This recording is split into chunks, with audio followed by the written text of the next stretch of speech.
Friends, எல்லோரும் எப்படி இருக்கீங்க? நல்லா இருப்பீங்க. பேசும் கிரகங்களிலிருந்து உங்கள் நித்யா ராஜேந்திரன். ஃப்ரெண்ட்ஸ், நம்ம கேதுவுடைய காரகங்கள் பற்றி பார்த்துக்கிட்டு இருக்கோம் இல்லைங்களா? இப்போது கேதுவுடைய இன்னும் 2 தன்மைகள் என்ன அப்படிங்கிறத நம்ம இந்த பதிவில் பார்க்கலாம். அதாவது கேது வல்லத்தன்மையோடையும் தந்திரத்தன்மையோடையும் இருந்தார் அப்படின்னா எப்படி இருக்கும் அப்படிங்கிறத பற்றி நம்ம இந்த பதிவில் பார்க்கலாம். ஃப்ரெண்ட்ஸ், கேது ஞானக்காரகன் அப்படிங்கிறத உங்களுக்கு நான் முதலே சொல்லியிருந்தேன் இல்லைங்களா? கேது எந்த தன்மையில் இருந்தாலும் சரி, அவர் எந்த விஷயத்தையும் எந்தவித சத்தமும் இல்லாமல் தான் ஃப்ரெண்ட்ஸ் செய்வார். அதாவது இதை செய்கிறாரு அப்படிங்கிறதே நமக்கு தெரியவே இருக்காது. அதில் தன்மைகள் மாறுபட்டாலும் கூட தன்னுடைய இயல்பு அப்படிங்கிற விஷயத்தில் கேது எந்த மாறுபாடும் இருக்காது.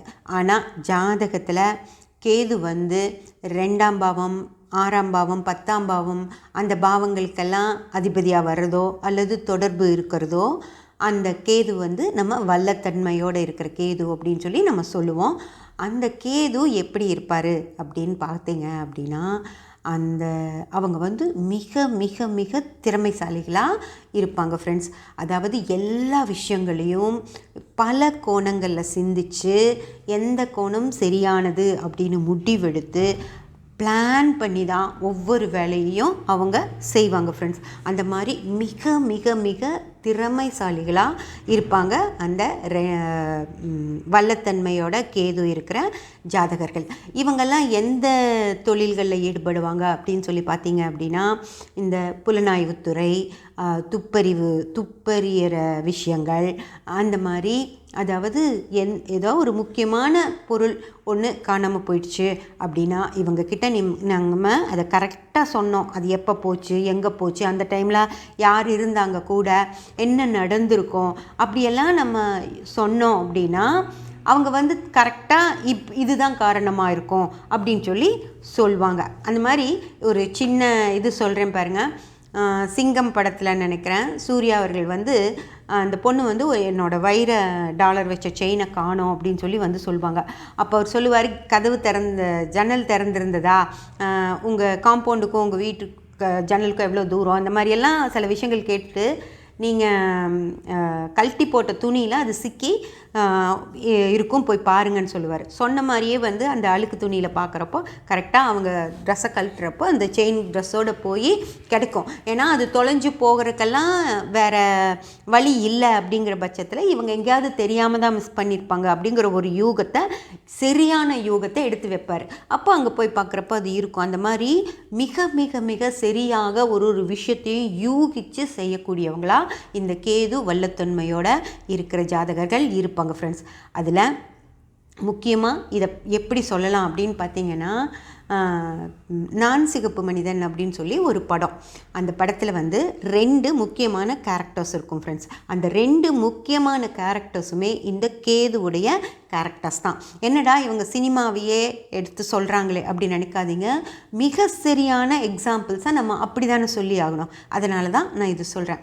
அதாவது அந்த இதில் பாக்யராஜ் அவர்கள் இருப்பார். அந்த ஒரு கேரக்டரில் பாக்யராஜ் வருவார். அவருக்கு துப்பறிகிற கேரக்டர் கொடுத்துருப்பாங்க.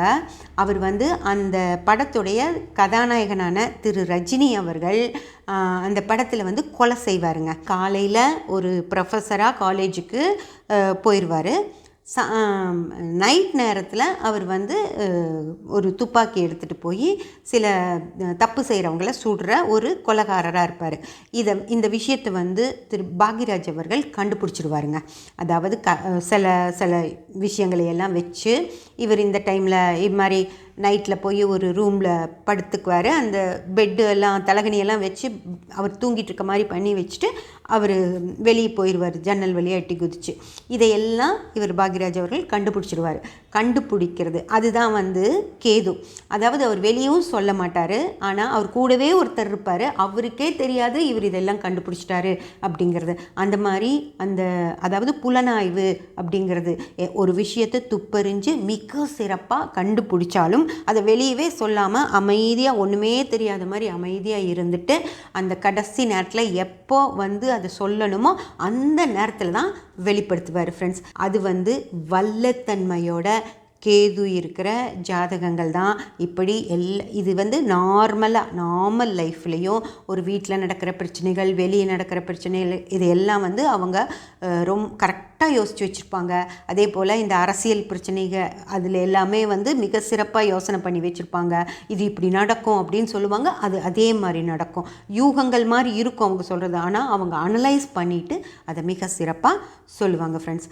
அதே போல் தந்திரத்தன்மையோட ஒரு ஜாதகத்தில் கேது இருக்குது அப்படின்னு வச்சுக்கோங்களேன்.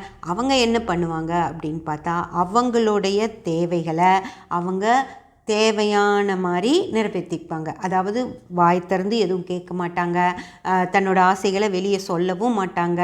ஆனால் மிக மிக சிறப்பாக அதை என்ன பண்ணால் அவங்க தேவைகள் நிறைவேறுமோ அந்த மாதிரி யோசித்து அவங்களோட விஷயங்களை கரெக்டாக மிக சரியாக செஞ்சுக்குவாங்க ஃப்ரெண்ட்ஸ்.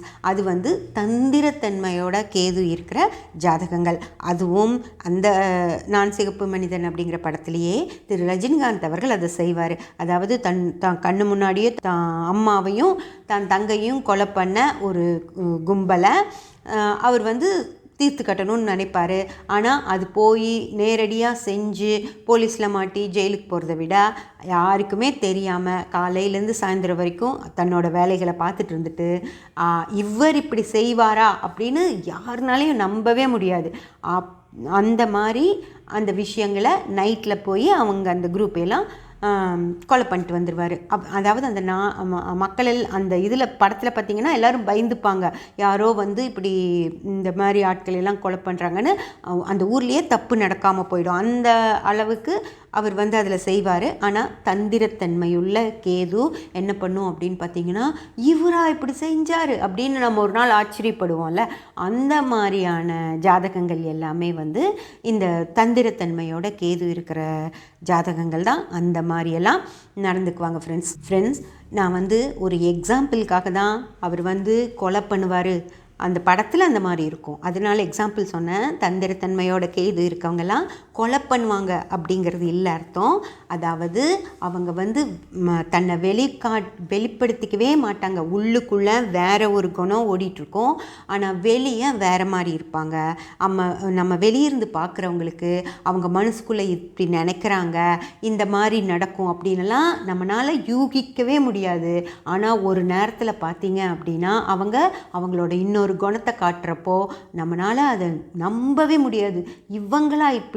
இவங்க இப்படி செஞ்சிட்டாங்களா, இவங்க இவ்வளோ மார்க் வாங்கிட்டாங்களா, படிக்கவே மாட்டானே இந்த பையன், எப்படி இவ்வளோ மார்க் வாங்கினா அப்படின்னு சொல்லி நம்ம அவங்கள பார்த்து வியந்து போயிடுவோம். அதே போல் இவ்வளோ நல்லவங்க மாதிரி இருந்தாங்களே, இவ்வளோ மோசமான புத்தியா இவங்களுக்கு அப்படின்னு அவங்கள பார்த்து நம்ம சலிச்சும் போயிடுவோம். அந்த மாதிரி அவங்க என்ன மாதிரி தன்னை வெளிப்படுத்திக்குவாங்க. அதாவது தந்திரத்தன்மையோட கேது இருக்கவங்க எப்போ எப்படி இருப்பாங்க அப்படிங்கிறத நம்மளால் யூகிக்கவே முடியாது. ஏன்னா இதுவே ராகுவாக இருந்துச்சு அப்படின்னா மனசுக்குள்ளே எதுவுமே வச்சுருக்காது, உள்ள அப்படிங்கிறது அதுக்கு இருக்காது, எல்லாத்தையும் வெளிப்படுத்திடும். அதனால் இவங்க இப்படி தான் அப்படின்னு சொல்லி நம்ம சொல்லிட முடியும். அவங்க கெட்டவங்களாக இருந்தால் கூட அவங்க தான் கெட்டவன் அப்படிங்கிறத ராகு வெளிப்படுத்திடும், நல்லவனாக இருந்தால் நல்லவன் அப்படிங்கிறத ராகு வெளிப்படுத்திடும். ஆனால் இந்த கேது கெட்டவன் தான் வெளியே வந்து அவன் கெட்டவங்கிறது எந்த இடத்துலையுமே கட்டிக்க மாட்டாங்க. 1% கூட நம்மளால் அவங்கள பற்றி இந்த மாதிரி அப்படின்னு யூகிக்கவே முடியாது.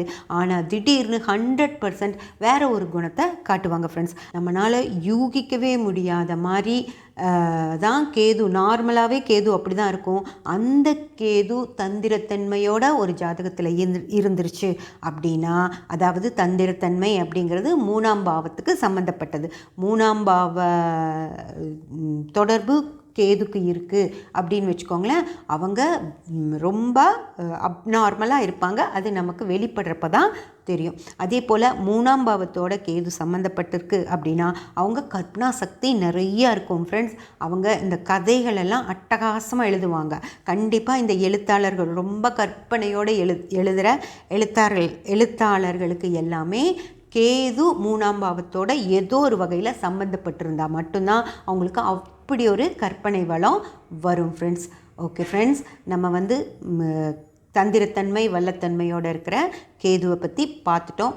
அடுத்து கெட்டத்தன்மையோடும் வேறு நிறையா விஷயங்கள் காரகங்கள் கேதுக்கு இருக்குது. அது எல்லாத்தையும் அடுத்த பதிவில் பார்க்கலாம். சப்ஸ்கிரைப் பண்ணி பெல் பட்டன் ப்ரெஸ் பண்ணி வச்சுக்கோங்க. அப்போ தான் நான் போடுற எல்லா பதிவுகளும் உங்களுக்கு கிடைக்கும். லைக் பண்ணி கமெண்ட் பண்ணி ஷேர் பண்ணிங்கன்னா எனக்கு சப்போர்ட்டிவாக இருக்கும். Thank you friends.